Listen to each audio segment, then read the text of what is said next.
મારું નામ મુસ્તફા સિદ્દીકી છે. હું બાયોસ્ટેટ ઇન્ડિયા લિમિટેડ કંપનીમાંથી એમડીઓ ટેરેટરી રાજકોટ. હું અત્યારે એક ખેડૂત ભાઈની વાડી આવ્યો છું. આ ખેડૂત ભાઈએ બાયોસ્ટેટ ઇન્ડિયા લિમિટેડ કંપનીનું બાયોઝાઇમ ગ્રેન્યુઅલ ખાતરનો ઉપયોગ કર્યો છે તલના પાકની અંદર.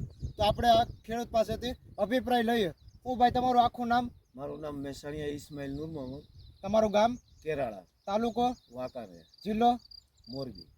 તો તમે આ બાયોઝાઇમ ગ્રેન્યુઅલ ખાતરનો ઉપયોગ કર્યો બરાબર તલના પાકમાં, તો તમને કેવું પરિણામ મળ્યું? સુપર સુપર રિઝલ્ટ છે.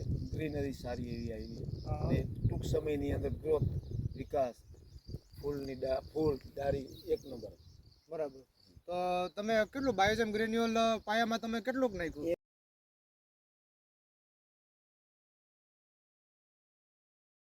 તો આ બાયોઝાઇમ ગ્રેન્યુઅલ પાયામાં નાખ્યું બરાબર. તો વાવેતર તમે ક્યારે કરેલું? આ 4 માર્ચનું છે. 4 માર્ચ. 4 માર્ચે વાવેતર કર્યું છે. એક આ પ્લોટ જે રહ્યો એ 40 દિવસનો થયો. અત્યારે આપણે જે ઊભા છે ને.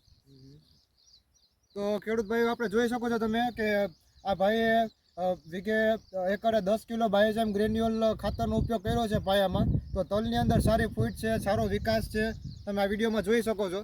અને બીજા ખેડૂત ભાઈઓ શું કહેશો કે બાયોઝાઇમ ગ્રેન્યુઅલ ઉપયોગ કરવા જેવો છે? ના, વાપરવા જેવું સુપર. જેમાં ખાતર આવ્યું ન હોય, બિલકુલ છાણિયું ખાતર ન હોય તો એની જરૂરિયાત નથી ઊભી દેખાતી આપણને. બરાબર. મારે તો આ જીરાવાળું છે, સતત 20 વર્ષથી કોઈ છાણિયું ખાતર નથી, છતાંય આ વિકાસ આટલો છે, તમે જોઈ લો.